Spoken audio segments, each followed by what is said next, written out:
Welcome to another edition of Bleav in Giants. Bob Papa, two-time Super Bowl champion Carl Banks. Tell a friend to tell a friend. Carl, 6-1. I mean, it's blowing me away. I mean, I'm loving the ride, but this is nuts. Well, listen, there are some reasons why. They're playing good defense. They're running the football well. And the quarterback is doing a really good job of executing the offense, given the tools that they have available. Daniel Jones was named the NFC Offensive Player of the Week for this week. 200 yards passing, career high 107 yards rushing. And Carl, when you go back and look at the game, he played, I'm going to go back to an Eli term. He played an elite game on Sunday. I mean, it was unbelievable to watch. It really was unbelievable to watch. He was in the zone. He was so in tune with what this team needed, not just from play to play, but emotionally too. And the thing that really makes me laugh now is you'll have people say, well, he only threw X amount of passes in the second half of the game. They did what they had to do to win the football game. To discount anything that Daniel Jones is doing this season is just, you're just being a bitter person. And you just hate to be wrong about this kid. But, you know, you can say he didn't throw enough passes. He threw enough to win. The drops were ridiculous. Well, the drops were ridiculous, but what's wrong with a quarterback who does everything right to win the game? Like, don't fast forward to what's happening next year, folks. Don't rewind to what you said about this team and this quarterback, what he would never be. Live in the moment and appreciate, or at least acknowledge, the good job, the great job he's doing executing this offense. Don't tell me, well, they're only asking him to do certain things. That's on every football team. They only ask him to do certain things. Now they have to do them in order for the team to win. And that's what Daniel Jones is doing. So give credit where it's due. The kid is playing lights out. Yeah, and when people say they only ask him to do certain things, yeah, they're asking him to only do certain things because they know what he's playing with. Mm-hmm. I mean, Wan'Dale Robinson is starting to come around a little bit. You know, Slayton's making some plays for them. He had the 32-yard touchdown. You know, you and I were a little hard on him during the broadcast about that one drop along the near sideline. But then when we saw the replay, I mean, it's pretty hard to catch a ball when someone's whacking a forearm across your face mask as the ball's coming. Yeah. But, I mean, he's throwing to Sills and Marcus Johnson. All due respect to these guys. I mean, what do you want? Daboll and Kafka to, like, dial up plays that they ran for Tyreek Hill and Stephon Diggs? They don't have those guys. They don't have Kelsey at tight end. And so here's the other thing. You want to have this criticism of Daniel Jones when his receivers are dropping, and you got the guy in Green Bay who has higher drafted receivers who are dropping balls, and you can do everything but blame that quarterback, right? You can blame his receivers, but you and discount them as a reason why that quarterback isn't playing well. When this quarterback hadn't complained. He just keeps lining up and finding ways to win football games with the receivers that he has. Carl, one of the things that, you know, here's the thing about this team that I find really intriguing. In the past, you know, when guys would get injured during a game, and look, they lost their starting left guard and their starting rookie right tackle in this football game. And in the past, you know, there would always be this little bit of a panic that I would feel like, oh man, you know, I know they're kind of thin. You know, this is a death knell. And it's like, these guys, this coaching staff is not phased. They just bring in another guy. They try their best to compensate and help that other guy because, listen, the guy that they're bringing in for Evan Neal is not as good as Evan Neal. That's just a fact. Mm-hmm. But they find ways, and it's like they just keep going. And then Bellinger, he's got to have eye surgery, so now they'll bring in some other tight ends. But it's amazing when you have confidence in coaching that these things don't really stress you out as much as a fan or an observer. Well, you're talking about like the adjustments they make post game to injuries, the in game adjustments that they've made when injuries occur is nothing short of impressive, Bob, because think about when an offensive lineman went out last year. It was like, oh boy, and you just knew it was going to be disaster. One guy goes down on that offensive line and the whole thing falls apart.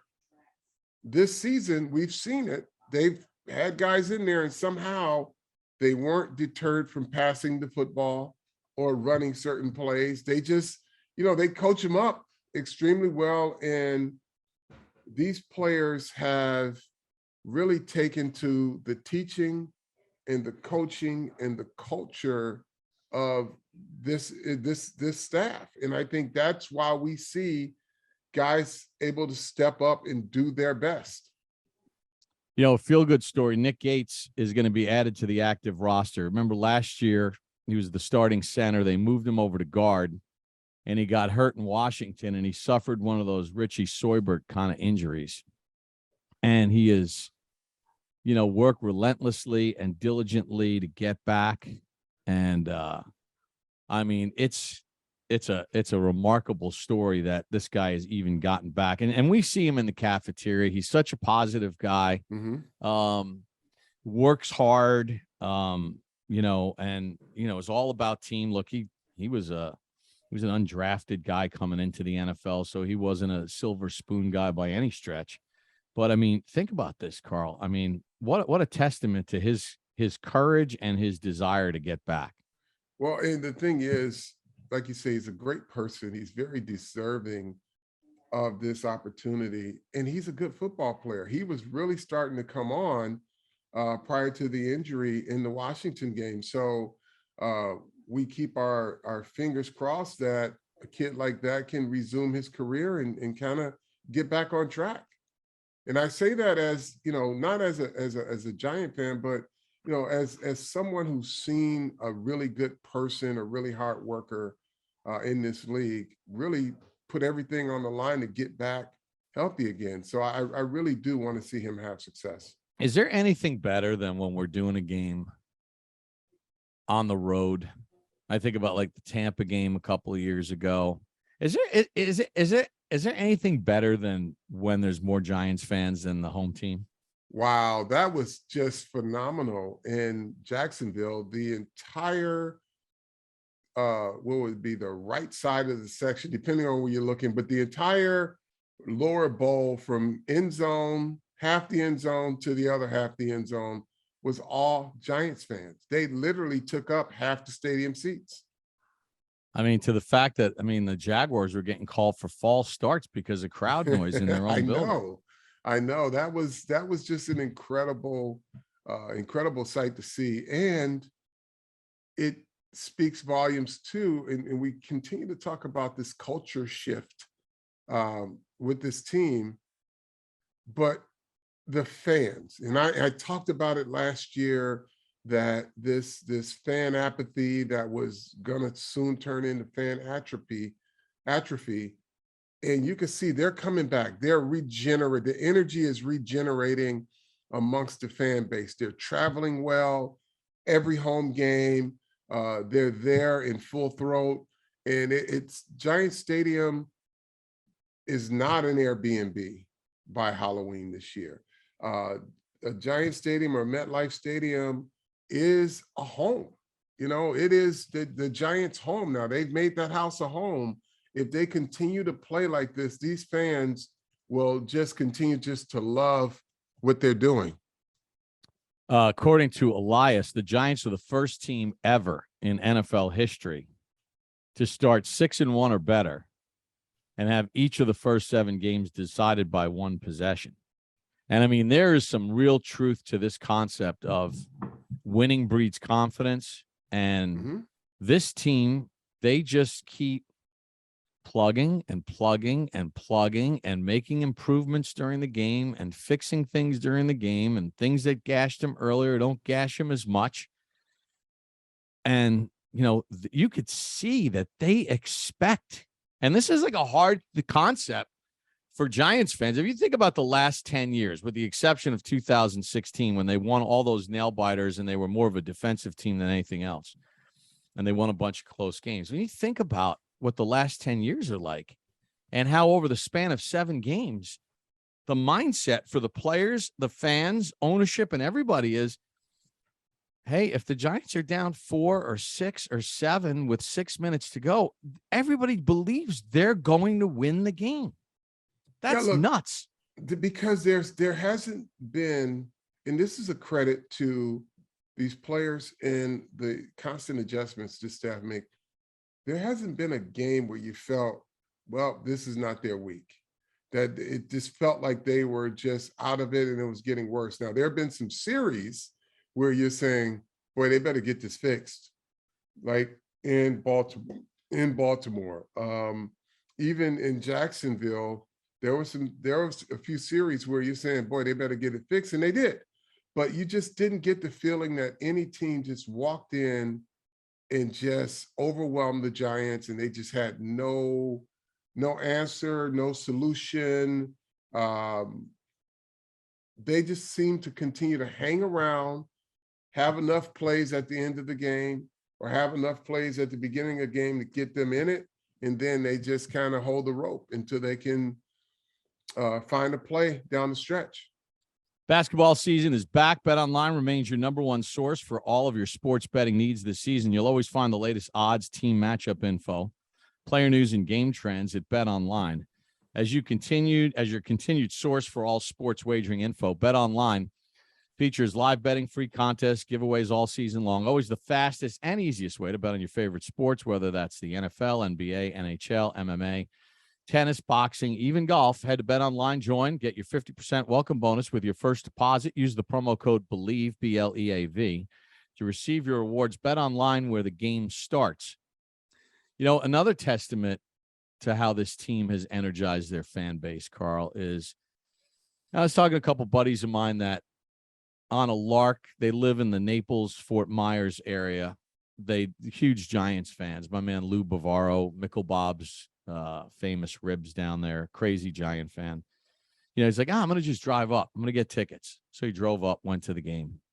And after the game on Sunday, as I was on my way to Atlanta to do this college golf, buddies of mine that, they've got a few bucks. They're like, we're making the trip to Seattle. We decided we're making the trip to Seattle, and we'll get tickets by hook or by crook. It's one thing to live in Florida and drive. It's another thing to live in New Jersey and fly down to Florida. It's another thing to say, I'm going to Seattle. Yeah. That's basically like going to London the other way. Yeah. And my good friend Fran called me. It's same thing. Her stepson's getting married, and it was just going to be her and her husband, Rick. And next thing you know, she's like, Banks, can you put me in touch with the Giants ticket manager? We got like 12 people that want to go to the game. We're going to go to the wedding, and then we're all going to the game. So they're looking for like 12 seats in Seattle. So it is quite a moment for Giants fans. And listen, folks, we don't know when the injuries will catch up. At some point, you're going to face a team, and the adjustments and the talent that you have may not be enough, or that one drop may come back to haunt you because the margin of error is not that big in certain games. But you see that this team is ready every week. They're prepared every week, and they play hard every week. And that's all you can ask for. And then knowing that in certain respects, they're exceeding your expectations, because you expected to have 2 other guys that are playing receiver that were either drafted or brought in. They don't exist right now, right? So you're playing the cards you dealt, right? You're expecting Azeez Ojulari, he's been injured off and on, and Shane Zimenez has been in and out. But when those guys are present, and those two guys are present, you see a difference. So there's a lot to be encouraged about, just the fact that they can prepare for every game, they have a plan for every game, and the players execute it. Yeah, and let's face it, outside of the Bills and the Chiefs, I mean, there's no real monsters in the NFC. When you get to 7 games into the season, Carl, and the Bucks are where the Bucks are, and at first it was, well, Brady doesn't have his receivers. Well, those guys are back now. Mike Evans dropped a walk-in touchdown last week. The Packers, it's 7 games in, and Rodgers is saying that, hey, maybe guys that keep making the same mistake shouldn't be out there. The Rams look like a team that's got a Super Bowl hangover, and the quarterback's taking a lot of hits, and he came into the season injured anyway. So you look at it, it's like, all right, Philadelphia is undefeated. I think when Dak gets his sea legs under him, I think the Cowboys are going to be a dangerous team. But there's no Bills or Chiefs in the NFC. And when you get 7 games into the season, you know, the die starts to become cast as to what these teams are or aren't. And the Giants are winning. And that's just a fact. That's the bottom line. Like, they just continue to win. And like you said, like, you look at this conference, where are the juggernauts, right?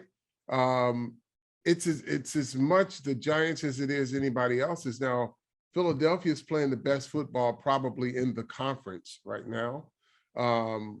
But other than that, listen, the Giants should feel like their chances are as good as any, as long as they continue to play at the level or better than where they are. And here's another thing too, and I'll share this with our audience, but talking to Coach Daboll after the game and a few of his coaches, he really wasn't happy.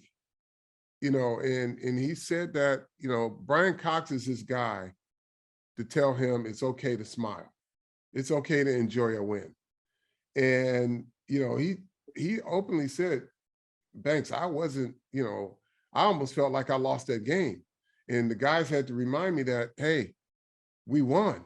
So we'll fix it, but we can't make these guys feel like they lost when they actually won a game. But he's like, listen, there's no compromise to winning, and the things that it takes to win, he'll never back down on. But he was a guy like, yeah, they won. He was happy for his guys, and he had to be reminded that he did win, because he didn't feel like it, because there were a lot of things that were left on the table, especially the longest minute and 40 seconds of the Giants franchise history, where everything that could go wrong went wrong until they got to stop at the end. All right, so let's fast forward here, Carl, to Seattle, because guess what? Their 4-3 record has them in first place in the NFC West. Geno Smith leads the NFL in completion percentage.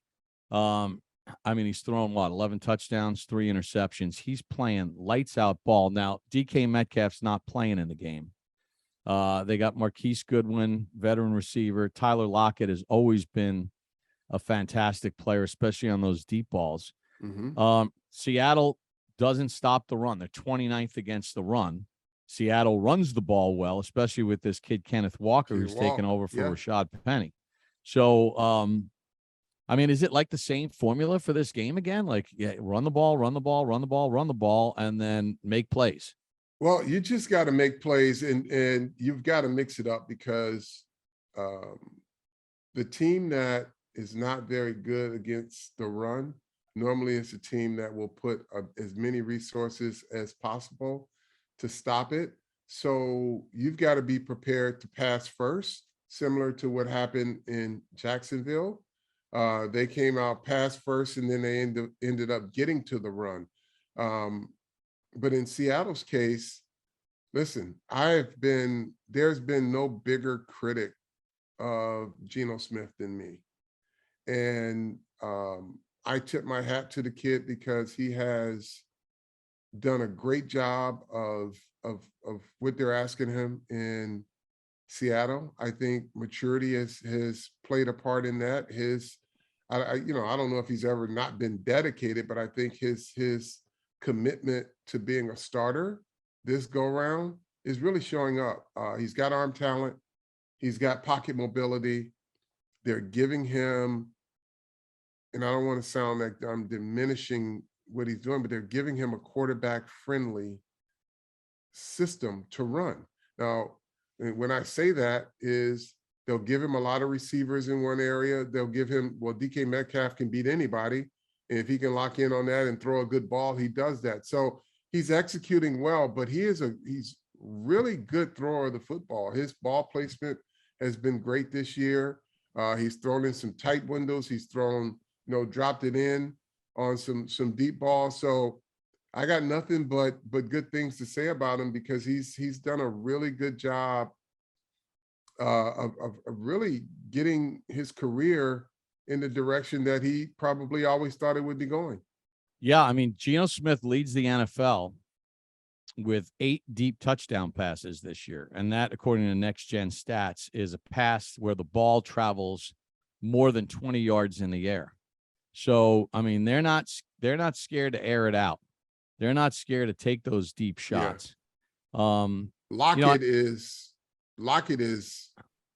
really good. Like he's got really good short area quickness. He can play. He's a receiver who can play inside or outside, and great short area quickness. Can run intermediate routes, and he runs deep routes. So I would think that that's going to be a guy they look for a lot this week too. Carl, you in your career, I guess when you first started with the Giants, right? Weren't the Seahawks were in the AFC? So, Yes. You had a chance to go up to that old Kingdom, which was a concrete, piece of junk. But they still have the crowd noise up there. I mean, the Giants did win in Seattle 2 years ago, but that was during the pandemic when there was no fans in the stands. Right. Dead silent. But, it almost feels like Daboll will have them prepared for the crowd noise and all that other stuff. And it's almost like it's a non-factor. I think that's one of the beauties of Daboll. He doesn't play up those kind of things. No. Like when he does his pressers and stuff like that, so crowd noise. Yeah, well, we prepare for that, and we got our stuff, in place for when there's crowd noise or whatever. But he doesn't overemphasize stuff so that it becomes almost a frenzy, like a self-fulfilling prophecy. Like the noise is going to really hamper what we do. And you know what keeps the noise down? Running the ball. You hand the ball off and you get 6 yards of carry.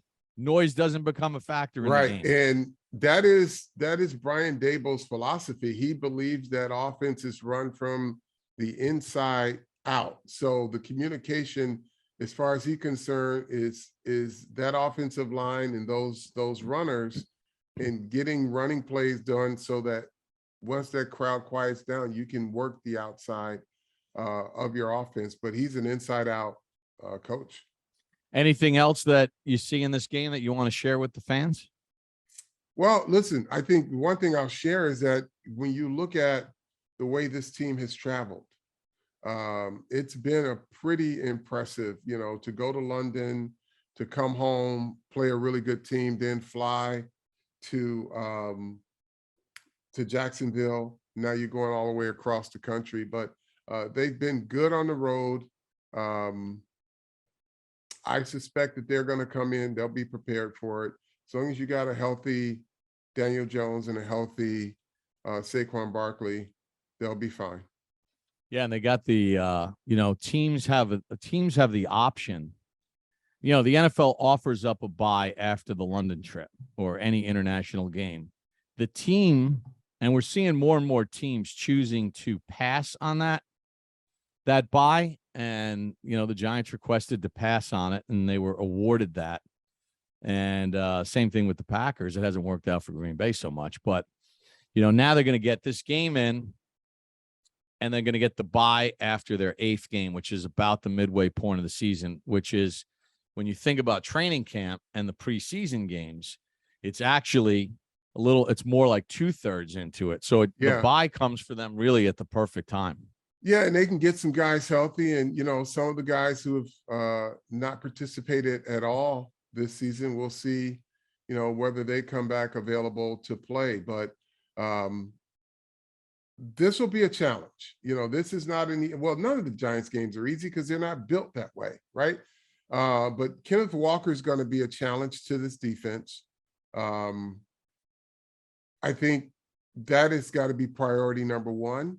And when you talk about setting the edge, and I did it in my strategy session with Kenneth Walker, setting the edge doesn't mean just being there. You got to be outside and up the field, because if it's even, he's leaving. If it's a tie, it's going to the runner. So you've got to literally defeat your guy on the edge and show your body, because if he sees his guy blocking you, even if you've got him maybe a half yard in the backfield, he can make the cut and get around the edge. And once he's around the edge, he's gone. And he's as good as they come in terms of making guys miss in the open field. Yeah, he's tied for third in the NFL with 5 rushes of 20 or more yards. And he didn't start the season.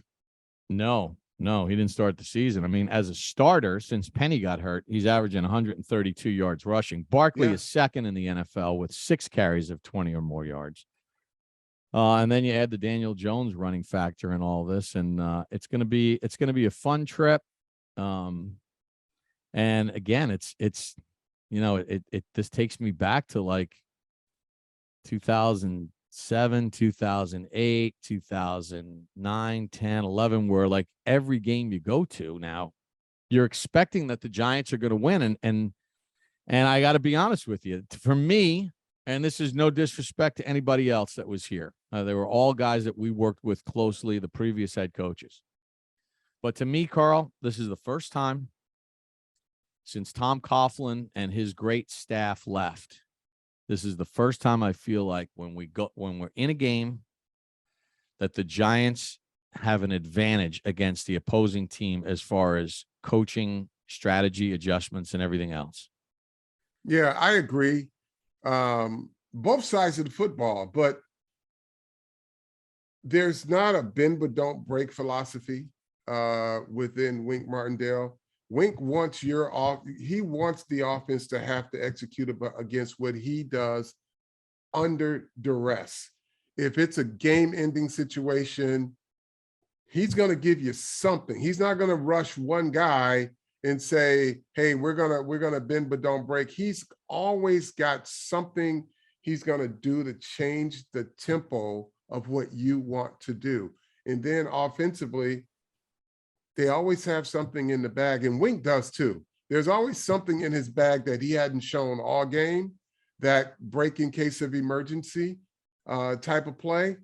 He's got that, and Mike Kafka has that, because you'll see the adjustments from half to half, and then you'll start to see adjustments late in quarters where all of a sudden you're like, they didn't show that all game. And it caught them off guard, and it gave the Giants an advantage. Well, let's wrap it up, Carl. I know you like to always urge our fans. There's only one way for Bleav in Giants, and that is tell a friend to tell a friend. Bleav in Giants. It costs you nothing to subscribe. That's why you got to tell a friend and make sure they tell one as well. For Carl Banks, I'm Bob Papa. Thanks for joining us for this edition of Bleav in Giants.